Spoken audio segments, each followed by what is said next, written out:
Fala, rapaziada, bem-vindos ao CSA de Olho na Jurisprudência. Somos as inteligências artificiais da Fê e do Thiago e vamos analisar os informativos da semana. Hoje, o nosso mergulho é no informativo de jurisprudência número 866 do Superior Tribunal de Justiça, que saiu assim quentinho em 14 de outubro de 2025. A missão aqui é destrinchar as decisões mais importantes que pintaram por lá, né, cobrindo várias áreas do direito. Exatamente. A gente vai passar por direito administrativo, ambiental, previdenciário, tributário, civil e penal também. O foco principal vai ser nos temas definidos em recursos repetitivos, sabe? Aquelas decisões que meio que servem de guia para casos parecidos no país todo. Certo. E também em outros julgados relevantes que podem mexer com a prática jurídica e o dia a dia das pessoas. Prepara o café que lá vem conteúdo. Bora começar então pelos recursos repetitivos. O primeiro é o tema 1329. Esse mistura direito ambiental e administrativo, né? Foi julgado lá nos ESPs 2.154.295 do Rio Grande do Sul e 2.163.058 de Santa Catarina. Isso. A briga era sobre a validade da intimação por edital para apresentar alegações finais em processos ambientais antigos. A questão era, valia essa intimação genérica, assim meio pro ar, mesmo quando o órgão ambiental sabia o endereço do autuado? Isso com base na redação original do Decreto 6.514 lá de 2008. Pois é, e o ponto crucial que o STJ bateu foi naquele princípio do pas de nullité sans griffe. É um nome chique, né? Sim, em francês. Mas, para dizer algo simples, não adianta alegar nulidade se não teve prejuízo real. A redação original desse decreto realmente previa intimação por edital em alguns casos, o que, vamos combinar, não era a melhor forma de garantir que a pessoa ficasse sabendo, né? Especialmente se a gente compara com a Lei Geral do Processo Administrativo, a 9.784. Que pede mais certeza, né? Exato. Mas o STJ disse, olha, só anula-se quem foi autuado provar que essa falha na intimação realmente atrapalhou a defesa dele. Não é automático. Ah, entendi. Então não bastava só dizer, fui intimado por edital, isso tá errado. Tinha que demonstrar o dano concreto, tipo, olha, por causa disso aqui eu não pude apresentar tal prova ou tal argumento. E isso mesmo antes de pagar a multa. Exatamente isso. A simples falha formal por si só não derrubava os atos seguintes. Tinha que comprovar o prejuízo efetivo à defesa. É bom lembrar também, né, que essa forma de intimação por edital já mudou. Verdade, teve alteração. Sim, decretos mais recentes de 2019 e 2023 ajustaram a regra. Agora exigem notificação postal com aviso de recebimento, o AR, ou outro meio que garanta a ciência da pessoa. Mas a tese do tema 1329 continua valendo para aqueles processos mais antigos, regidos pela norma original. O recado é esse: erro processual antigo só anula com prova de prejuízo concreto. Faz todo sentido. Agora, pulando para o direito previdenciário. Temos o tema 1124. Esse aí é denso, hein? Nossa, bastante. Veio de 3 RSPs de São Paulo. 1905830, 1913152 e 1912784. E trata de duas coisas que sempre dão muito pano pra manga. Primeiro, quando alguém tem o tal interesse de agir para pedir benefício na justiça. E segundo, como se define a data de início do benefício, a famosa DIB. Principalmente se aparecem provas novas só no processo judicial, né? O pessoal que lida com o INSS sabe como isso é crucial. E como é? O STJ tentou dar uma organizada na casa aí, primeiro sobre o interesse de agir. A regra de ouro que continua valendo é ter pedido antes no INSS. Não dá para ir direto para a justiça. Certo, prévio requerimento. Isso, mas, atenção, não é qualquer pedido administrativo não. Tem que ser um pedido apto. O que é isso? Com um mínimo de documentos para análise do INSS. Se o INSS negar porque não tinha nem o básico para começar a conversa, é o tal do indeferimento forçado. Ou se ele intimar para juntar o que falta e a pessoa simplesmente não juntar, aí não tem interesse de agir na justiça. Tem que voltar para o INSS. Tem que voltar para o INSS e fazer um novo pedido certinho com a documentação mínima. Ok. Mas e se a pessoa fez o pedido com o básico, só que ainda faltava alguma coisa para comprovar o direito? E o INSS simplesmente negou, sem pedir essa complementação para o segurado? Aí a história muda. O INSS tem o dever de orientar e pedir o que falta. Se ele não faz isso e nega o benefício, aí sim o segurado pode ir para a justiça. O juiz vai analisar se foi falha do INSS ou se foi, desleixo do segurado. Entendi. Outro ponto importantíssimo. Para ter interesse de agir, tem que levar para a justiça a mesma discussão e as provas essenciais que já estavam no INSS. Se surgir uma prova totalmente nova e fundamental depois, a regra geral, seguindo lá o tema 350 do STF, é fazer um novo pedido no INSS com essa prova nova. Então não adianta guardar a prova para a justiça. Em regra, não. A exceção é se for algo só para complementar, para reforçar o que já existia, entende? Não o ponto-chave da prova. Certo. E a DIB, a data que começa a receber o benefício, como ficou essa questão? Então, depende muito de como a prova apareceu no processo, tentando simplificar. Se as provas, que podem ser as mesmas do INSS ou aquelas produzidas na Justiça, mas que confirmam o cenário inicial, mostram que o direito já existia lá na data do pedido administrativo, a DER. A DIB é a DER? Exato, a DIB é a DER. Agora, se o INSS falhou em pedir a complementação e a prova só veio na Justiça, a DIB pode ser a DER se o juiz entender que o direito já existia lá atrás, ou pode ser uma data posterior. Aí entra a reafirmação da DER, né, que é o tema 995 do STJ. Certo. Agora, uma terceira situação. Se a prova-chave só surgiu depois que o processo judicial começou, pensa numa perícia, num PPP novo, prova de trabalho rural que não tinha como conseguir antes, aí a DIB geralmente é a data da citação válida no processo judicial. Ou então a data posterior em que o requisito foi cumprido de fato, também seguindo o tema 995. E sempre respeitando a prescrição, claro. Claro, sempre descontando a prescrição dos últimos 5 anos. E o STJ fez questão de frisar Isso não é modulação de efeitos, não é novidade. É só uma consolidação do que já vinha sendo decidido, para dar mais segurança. Ou seja, a mensagem para o segurado é: junte tudo o que puder já no pedido inicial ao INSS, né? Não guarde cartas na manga para usar só na justiça, porque isso pode atrasar o início do pagamento, certo? Perfeito. Essa estratégia de judicializar sem esgotar as chances no INSS, com toda a documentação, pode custar caro no bolso lá na frente. A DIB pode ir para frente. Beleza. Saindo do INSS e indo para o direito tributário e processual civil, temos o tema 350. Esse foi julgado em 3 RESPs lá de Santa Catarina, 2194708, 2194734 e 2194706. A pergunta era: a Fazenda Pública pode, no meio de uma execução fiscal, simplesmente trocar ou remendar a certidão de dívida ativa, a CDA, para corrigir ou até mudar o fundamento legal do imposto que ela está cobrando? Isso antes da sentença nos embargos do devedor? E a resposta do STJ foi o sonoro? Não. Não pode. A CDA não é um rascunho que se corrige a qualquer hora. Ela é o espelho da inscrição da dívida ativa. Que é um ato administrativo vinculado, né? Exatamente. Um ato que verifica se a cobrança está legal, está certinha. E a lei de execução fiscal, a 6.830/80, exige que a CDA diga direitinho qual a lei que baseia a cobrança. Isso é essencial para dar certeza e liquidez ao título. Se a Fazenda errou nisso, não é um mero errinho de digitação que se conserta com uma caneta.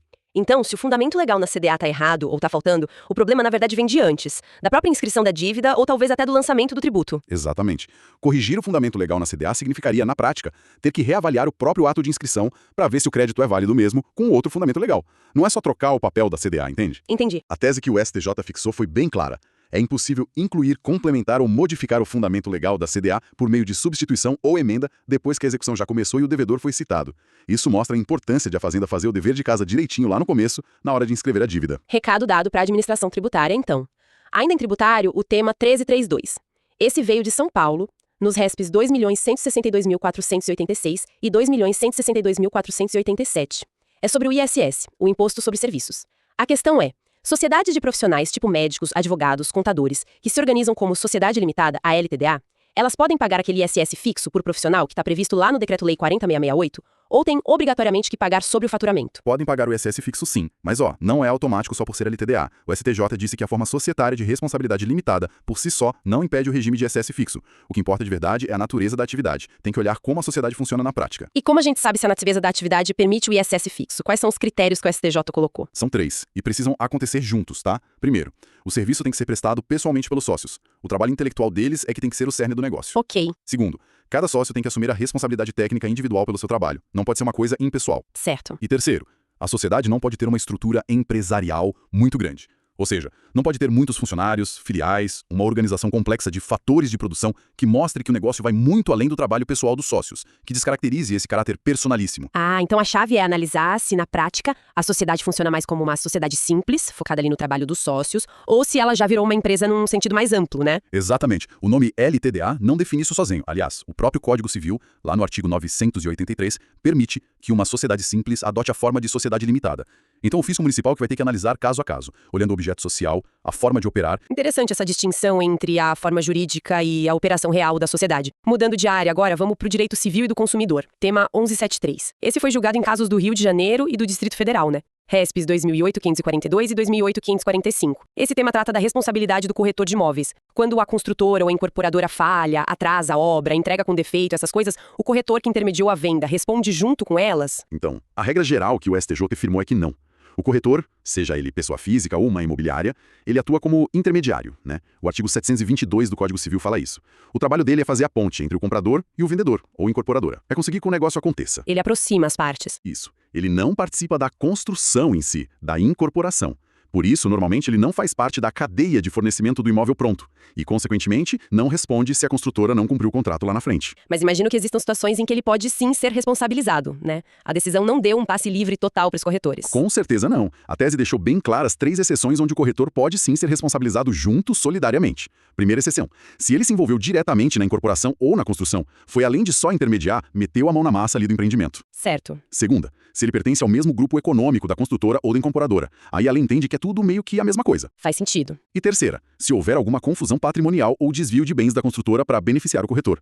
Tipo um jeito de fraudar credores. Entendi. Fraude. Exato.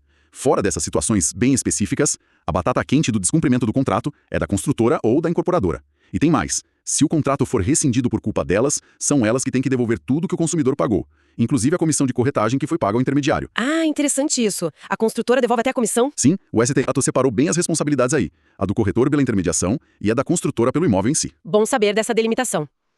Agora, para fechar os temas repetitivos, vamos para o direito penal e processual penal. Tema 1377, julgado num RESP lá de Minas Gerais, o 2.2057-709. A discussão foi sobre o crime de poluição sonora, aquele do artigo 54 da Lei de Crimes Ambientais, né? Qual a natureza desse crime e precisa de perícia para provar? O STJ definiu duas coisas importantes aí. Esse crime é formal e de perigo abstrato. O que isso quer dizer na prática? Quer dizer o seguinte: para configurar o crime, basta a conduta de fazer barulho excessivo que possa causar dano à saúde humana. Não precisa provar que alguém de fato ficou doente, teve a saúde prejudicada por causa do barulho. A simples potencialidade de dano já é suficiente para caracterizar o crime. Ah, então não precisa daquela perícia médica super complexa provando que o vizinho ficou surdo ou teve um pico de estresse por causa do barulho da festa. Exatamente. A prova da materialidade do crime, ou seja, provar que houve emissão de ruído acima dos limites legais e que isso tinha potencial de causar dano, pode ser feita por qualquer meio de prova que seja idôneo. Tipo? Pode ser um laudo técnico medindo os decibéis, claro. Mas também depoimentos de testemunhas, vídeos, algum documento da prefeitura mostrando a autuação anterior, enfim.